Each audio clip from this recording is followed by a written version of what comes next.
नमस्कार, कृषि दर्शन कार्यक्रम में आप सभी किसान भाई बहनों का हार्दिक स्वागत है। किसान भाइयों, कृषि और पशुपालन एक दूसरे के पूरक हैं।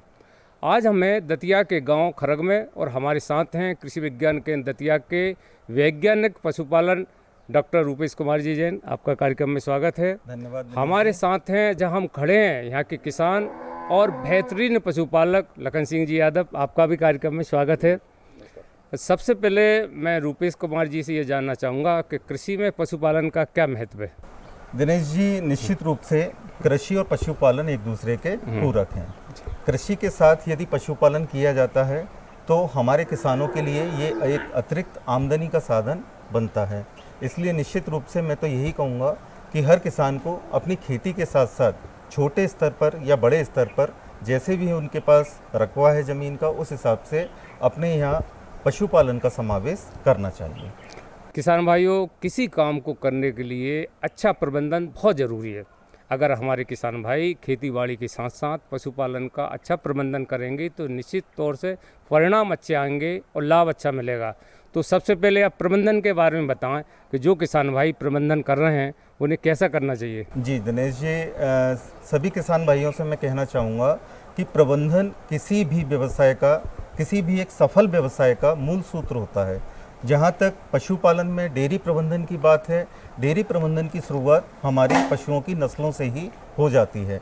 यदि हम अच्छे नस्ल के पशु अपने डेयरी में समावेश करेंगे तो निश्चित रूप से किसानों का दूध उत्पादन भी बढ़ेगा और उन्हें एक अतिरिक्त आमदनी प्राप्त होगी। अगर हम गाय की बात करें तो हमारे भारतवर्ष में गाय की हमारी देसी काफ़ी अच्छी नस्लें हैं। जैसे साहिवाल नस्ल है, बहुत अच्छा दूध उत्पादन करती है, और साहिवाल नस्ल मुख्य रूप से हमारे पंजाब प्रांत की नस्ल है।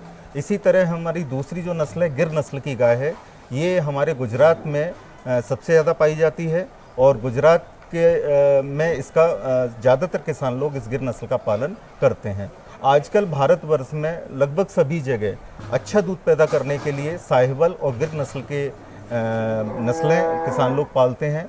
इसके साथ साथ अगर हम भैंसों की बात करें तो निश्चित रूप से हमारा देश भैंस उत्पादन में अव्वल है।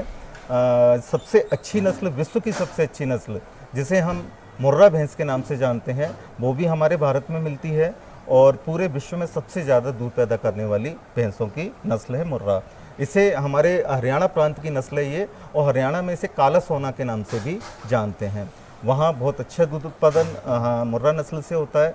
इसके साथ साथ जाफराबादी भैंस है, मेहसाना है, सूरती है, ये भी मुर्रा के बाद बहुत अच्छा दूध पैदा करने वाली नस्लें हैं। तो प्रबंधन की शुरुआत हमारी देखा जाए तो नस्लों से हो जाती है।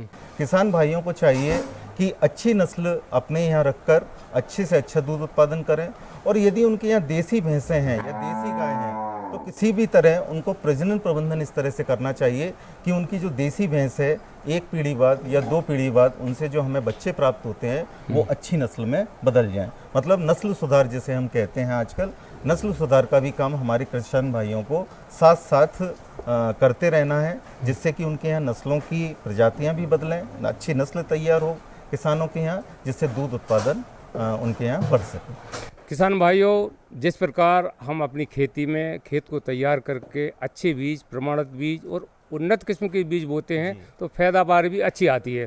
तो हमारे साथ जो किसान भी हैं लखन सिंह जी यादव, और साथ में अच्छे पशुपालक हैं, आप देख रहे होंगे उत्तम नस्ल की गाय और भैंस इनके पास हैं। उन्हीं से जानते हैं कि पशुपालन का काम कब से कर रहे हैं, कैसे कर रहे हैं। सर मैं तो जो है, चूँकि जब से मैंने जो है पढ़ाई छोड़ने के बाद शुरू माने खेती के साथ साथ पशुपालन का तो जो है शुरुआत किया। उससे क्या है कि तो पशुपालन ज़रूरी है खेती के साथ में, गोबर की खाद तो मिलती है। खाद के साथ जो है DAP रासायनिक खाद थोड़ी कम मात्रा में डालना पड़ता है, तो इससे हमें जो है ज़्यादा पैसा भी खर्च नहीं होता और चूँकि जो है पैदावार भी अच्छी होती है और साथ साथ देखो दूध तो अपने गाय भैंस से मिलता है, उसका उससे पैसा भी अपना देखो जो है खर्चा पानी चलता है, जो नहीं कि अब खेती के भरोसे बैठे ही रहो। तो खेती जब खेती आएगी तभी अपन खर्च करेंगे। हाँ, तो ऐसा नहीं है, देखो 1,50,000 रुपये महीने आते हैं तो कोई भी काम कर लो।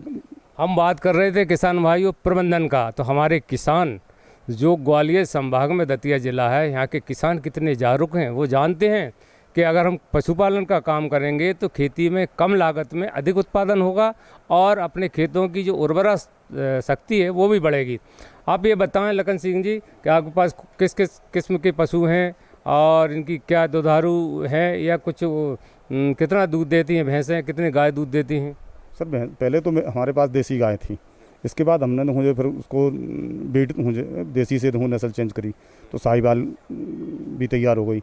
साहिवाल भी है, जर्सी भी है, और तो मैं जो है वो क्या बोलते हैं गिर नस्ल की 2-3-4 बछियाँ तैयार हो गई। बाकी बिहार और भैंस तो चूँकि पहले देसी थी, अब वो भी बीट से करवा के जो और अच्छी नस्ल के पड़े जो है गाँव में भी रखे लोग बाग। मेरे पास भी था, जो है तूड़ी मारने लगा तो उसको बेच दिया मैंने। अच्छी हरियाणा की नस्ल थी वो, बहुत अच्छा। तो उससे जो है मुर्रा नस्ल भी जो है मेरे पास है, जो है और भी अब देसी तो 1-2 जानवर बचे, बाकी सब चाहे दूध तो कम 12 से 15 लीटर 18 लीटर वाली भैंस मेरे पास है, और गाय 12 से 15 लीटर तक देती है। साहिवाल जो है 14-15 लीटर दूध कम से कम निकालती है। हाँ। एक दिन में कितना दूध उत्पादन हो जाता है? एक दिन में जो है 1.25 से 1.5 क्विंटल करीब मेरे पास दूध। 12-13 भैंस, 12 गाय, 25 जानवर की डेयरी मेरी ये उपलब्ध है।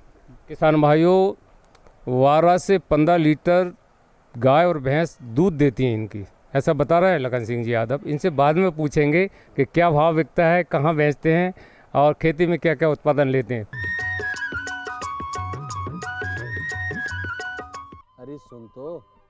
मुझे क्या सुनाना चाहते हो? जो सुनाओ मेरी सौतन को। किसको? अरे वही तुम्हारा मोबाइल फोन जिससे सुबह शाम दिन रात चिपके रहते थे और कहते थे किसान कॉल सेंटर से बातें हो रही हैं। अच्छा ये बात है। हाँ, क्यों, क्या हुआ?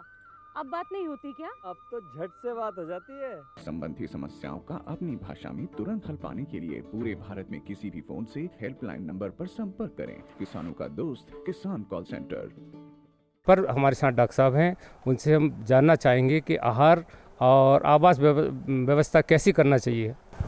किसान भाइयों, जैसा कि मैंने आपको बताया, प्रबंधन किसी भी व्यवसाय का मूल मंत्र होता है। उसी में डेयरी में आहार प्रबंधन एक दूध उत्पादन के लिए बहुत ज़रूरी और बहुत महत्वपूर्ण कदम होता है जी। अगर हम आहार प्रबंधन की बात करें तो दुधारू पशुओं के लिए शुरुआत हम हरे चारे से करते हैं। हरा चारा हमारे दुधारू पशुओं के लिए नितांत आवश्यक होता है। हमारे किसान भाइयों को चाहिए कि हमारे पशुओं को साल भर हरा चारा मिलता रहे। इसके लिए वो चाहें तो बहुवर्षीय घासें जो होती हैं, जैसे नेपियर घास है, वो अपने खेत की मेड़ों पे ही वो अगर लगा लें तो खेत का काम रबी और खरीफ के मौसम में चारा पैदा करने का होगा, और जो मेड़ों पे हरा चारा लगा होगा नेपियर घास का, चूंकि ये बहुवर्षीय घास होती है और 4 से 6 साल तक इससे हमें एक बार जड़ें इसकी लगाई जाती हैं, इसके बाद 4 से 6 साल तक इससे हरा चारा मिलता रहता है। तो ऐसा सीजन जबकि हमारे खेतों में हरा चारा खत्म हो जाता है, हम मेड़ों से नेपियर घास काट के अपने पशुओं को खिला सकते हैं। इसके अतिरिक्त हरे चारे के लिए जो वैकल्पिक स्रोत हैं हरे चारे के, जैसे एजोला उत्पादन है, हाइड्रोपोनिक्स हरा चारा उत्पादन है, हम किसानों को इस पर भी प्रशिक्षित कर रहे हैं। अपने कृषि विज्ञान केंद्र में हम लोग कई प्रशिक्षण आयोजित करते हैं। पानी में हरे चारे को ग्रो करते हैं, इसके लिए एक अलग से स्ट्रक्चर बनाया जाता है। तो हाइड्रोपोनिक्स से संबंधित किसान भाइयों को जो भी जानकारी चाहिए इस समय हर जगह उपलब्ध है। कृषि विज्ञान केंद्र हर शहर में उपलब्ध हैं, वहाँ जाके वो संपर्क कर सकते हैं वैज्ञानिकों से। तो ये जो नवीनतम तकनीकियाँ हैं हरे चारे उत्पादन की, उस पर भी किसान भाई जा सकते हैं। इसके बाद दूसरा नंबर हरे चारे के साथ आता है संतुलित आहार का, यानी जिसे हम दाना कहते हैं। हम किसान भाइयों को हमेशा समझाते हैं कि जब भी हम पशुओं को दाना खिलाएं, संतुलित दाना खिलाएं, संतुलित आहार खिलाएं। अमूमन किसान भाई जो संतुलित दाना होता है उसके 1 या 2 कंपोनेंट खिलाते हैं और बाकी के नहीं खिलाते। तो जब तक पशुओं में हरे चारे के लिए कार्बोहाइड्रेट है, फैट है, प्रोटीन है, मिनरल्स है, विटामिन्स हैं, इन सब का समावेश नहीं होगा और पशुओं को उनकी रिक्वायरमेंट के हिसाब से, उनकी आवश्यकता के हिसाब से पशु दाना नहीं मिलेगा तो वो फिर उनका दूध उत्पादन कम होने लगता है। जी जी, लेकिन आप जो बता रहे हैं आहार के बारे में, बहुत बढ़िया बात आप बता रहे हैं। हमारे साथ लखन सिंह जी हैं, उनसे हम चर्चा पहले से कर ही रहे हैं। यादव जी, जैसे बताया डॉक्टर साहब ने, बछड़ों की देखभाल आप कैसे करते हैं? डॉक्टर साहब उनके ही संपर्क में हम लोग बिल्कुल 24 घंटे, किसी कोई भी समस्या आए तो बिना उनके संपर्क के हम कुछ नहीं करते थे। मुझे सलाह तो उन्हीं से लेते हैं। और आज नहीं, हम तो 2000 से जब से हम यहाँ दतिया में आए, पहले चूँकि हम शिवपुरी ज़िले में थे हमारे गाँव, और 2000 में हम शामिल दतिया में हुए तो जब से ही हम केवी के संपर्क में आए वो डॉक्टर साहब के और इन लोगों के बिल्कुल संपर्क में ही रहते हैं 24 घंटे। कोई भी समस्या है जानवर की, बीमार हो रहा है या कोई खाना कम खा रहा है, जब भी कुछ ज़रूरत पड़ती तत्काल फ़ोन पे संपर्क किया और उनसे सलाह माने देते और वो हमको सलाह सही स्टॉक दे, सटीक दवा सलाह भी देते हैं कि फलानी दवा दूँ, फलाना इंजेक्शन हो, ये मंगा के बाज़ार से इसको लगा दूँ, या ज़रूरत पड़ती है तो डॉक्टर साहब को भी बुलवा भी लेते हैं। ये तो मुझे बिल्कुल। हमारे कृषि विज्ञान केंद्र के जो वैज्ञानिक हैं सतत अपने क्षेत्र के अंतर्गत आने वाले जो किसान हैं, पशुपालक भाई हैं, उनके संपर्क में रहते हैं। वो समय समय पे उन्हें जानकारी देते हैं कि खेती किसानी में समय पे ये काम करना चाहिए और पशुपालन में ये काम करना चाहिए, दुधारू पशु हैं तो ये करना चाहिए। यादव जी से ये जानना चाहेंगे, दूध के बारे में तो पहले बता दिया, दूध क्या भाव बिकता है, कहाँ बेचते हैं? तो हमारे पास में यूपी की झांसी ज़िला लगा हुआ है, यहाँ से 25 किलोमीटर, 25 हमारे दतिया भी है और झांसी को है, बड़ा शहर है। दूध की अच्छी दूध वहाँ पे सेलेंगे, रेट भी अच्छे हैं। 60 रुपये लीटर दूध जो है पर दूध लीटर हमारा दूध जहाँ करीब दूध जो है 7 से 8 हज़ार का 120 लीटर, 1 क्विंटल 20 लीटर 25 लीटर, सवा क्विंटल के आसपास होता है। तो अपने दूध जो 7,000 साढ़े 7,000 रुपये का प्रतिदिन का दूध है, बाकी हाँ जाता है जी। पशु अगर बीमार हो जाए तो फिर आप कहाँ जाते हैं, किससे इलाज कराते हैं? बिल्कुल, पहले तो जो है हमारे पास में ही जो है डॉक्टर साहब रहते हैं, बिल्कुल ग्रामीण क्षेत्र जो देखते हैं उनसे ही संपर्क करते हैं। और कहीं ज़्यादा बीमार नहीं हो तो फिर हम दतिया संपर्क हमारे के पे संपर्क कर लेते हैं कि इस तरह से, तो उनको वहाँ सलाह देते हैं कि माने दतिया ज़िले से भी डॉक्टर बड़े डॉक्टर हैं, होशियार डॉक्टर, उन लोग उनकी जो है उनको बुला लेते हैं, आ जाते हैं, कोई दिक्कत नहीं है। हाँ बिल्कुल, 1 घंटे की रास्ता है, 1 घंटे में तो ऐसी कोई दिक्कत नहीं। और वैसे तो छोटी मोटी बीमारी तो फ़ोन से ही उनसे ही संपर्क हो जाता है, तो खुद ही इतना तो अपन खेत पशुपालन कर रहे हैं तो इतनी जानकारी तो रखते ही। यहाँ यूपी लगा हुआ है, जिस क्षेत्र में हम खड़े हैं ये दतिया का ग्रामीण क्षेत्र है और आप देख रहे हैं पशु, ये डेयरी भी है और इनकी खेतीबाड़ी भी है लखन सिंह जी की। यहाँ झांसी पास में है, वहाँ दूध बेचते हैं तो इनको नगद आय प्राप्त होती है। हमारे किसान कितने जागरूक हो गए, जहाँ फायदा होता है, जहाँ अच्छा भाव मिलता है, वहाँ अपना उत्पादन को बेचते हैं।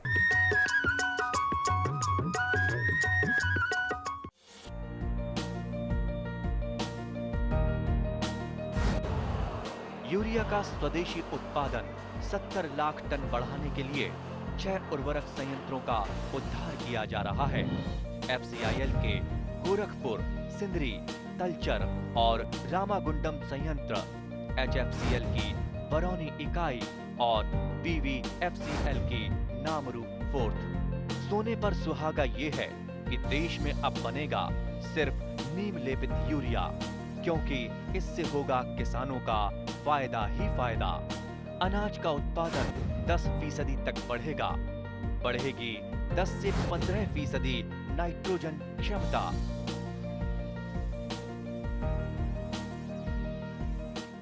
हमारे साथ वैज्ञानिक हैं जो पशुपालन के हैं, हम उनसे ये जानना चाहेंगे, पहले तो आप ये बताएं कि मौसम पे आधारित कैसे आवास व्यवस्था या प्रबंधन करना चाहिए पशुपालक भाइयों को, और कोई बीमारी अगर आ जाए तो कौन कौन सी बीमारी आती है मौसमी, उनका कैसे निदान करते हैं आप? निश्चित रूप से दिनेश जी, मैं बताना चाहूँगा किसान भाइयों को कि प्रबंधन में, पशुपालन के प्रबंधन में एक मुख्य आवास प्रबंधन भी महत्वपूर्ण स्थान रखता है। जब तक हम अपने पशुओं को, दुधारू पशुओं को उचित आवास उपलब्ध नहीं कराएंगे तो हमारे पशु ज़्यादातर स्ट्रेस में रहेंगे। स्ट्रेस मीन्स तनाव में रहेंगे। अगर ज़्यादा बारिश हो रही है, ज़्यादा गर्मी पड़ रही है, ज़्यादा ठंडी पड़ रही है, तो इन सभी वातावरणीय परिस्थितियों में हमारे जो पशु रहते हैं वो तनाव की स्थिति में रहते हैं। तो इसके लिए उन्हें एक उचित आवास बनाना बहुत ज़रूरी है। अब जो आवास हमें पशुओं के लिए बनाना है, ये निर्भर करता है हमारे डेयरी के जो किसान हैं उन पर पूंजी लागत कितनी है। अगर कम पूंजी है तो कम पूंजी में वो कच्चा शेड भी बना सकते हैं, और यदि उनके पास पूंजी ठीक है, वो खर्च कर सकते हैं, तो एक पक्का आवास बना सकते हैं। पक्का आवास बनाने में कई फायदे ये रहते हैं कि एक तो शेड की साफ सफाई में हमें मदद मिलती है। जितनी ज़्यादा साफ सफाई रहेगी शेड की, उतनी ज़्यादा बीमारियों का प्रकोप कम होगा, हमारे पशु एकदम स्वस्थ रहेंगे, तनाव मुक्त रहेंगे और दूध उत्पादन उनका बढ़ेगा। तो आवास व्यवस्था का सीधा सीधा संबंध दूध उत्पादन से है। जितना स्ट्रेसफुल कंडीशन रहेगी पशुओं के लिए, तनाव मुक्त वातावरण पशु में रहेंगे, तो उतना ही उनका दूध उत्पादन बढ़ेगा।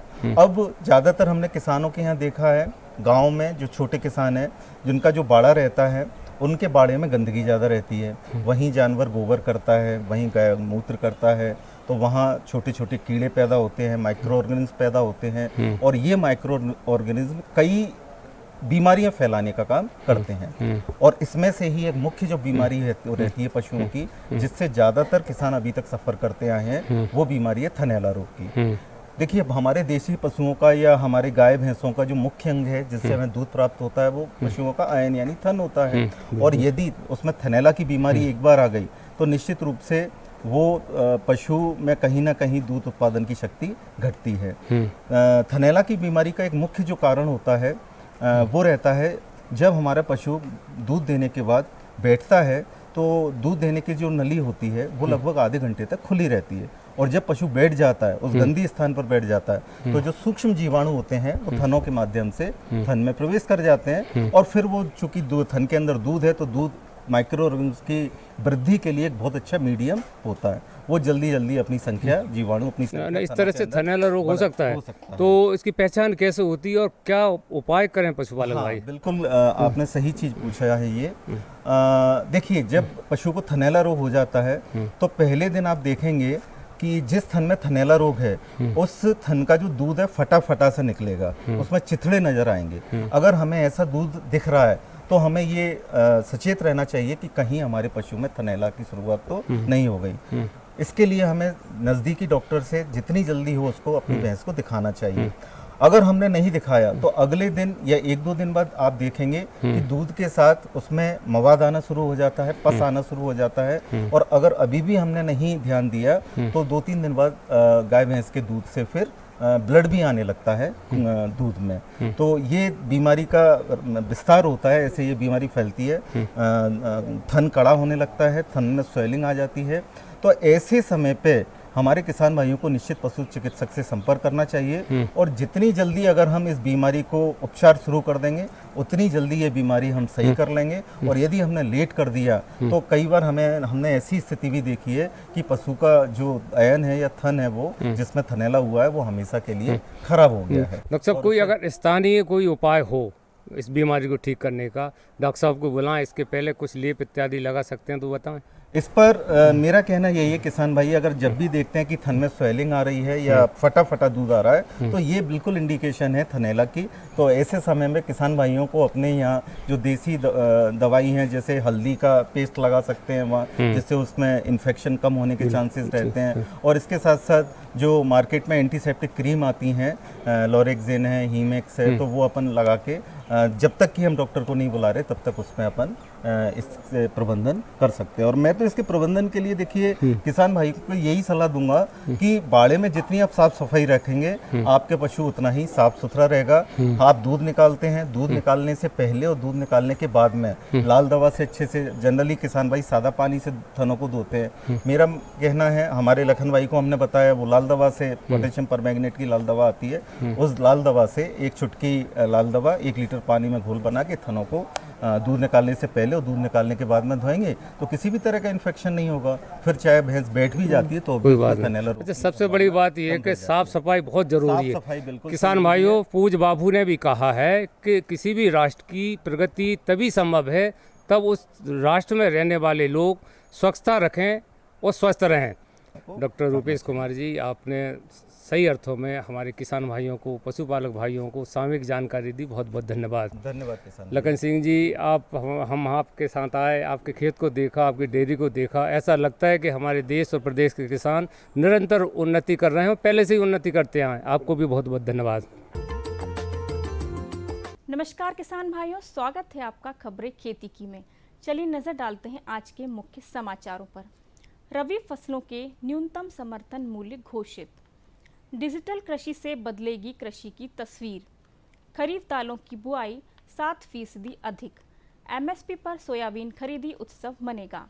खाद्य उद्यम उन्नयन योजना में प्रदेश अग्रणी। प्रधानमंत्री नरेंद्र मोदी की अध्यक्षता में आर्थिक मामलों की मंत्रिमंडलीय समिति ने विपणन सीजन 2024-25 के लिए सभी अनिवार्य रबी फसलों के लिए न्यूनतम समर्थन मूल्य एमएसपी में वृद्धि को मंजूरी दे दी है।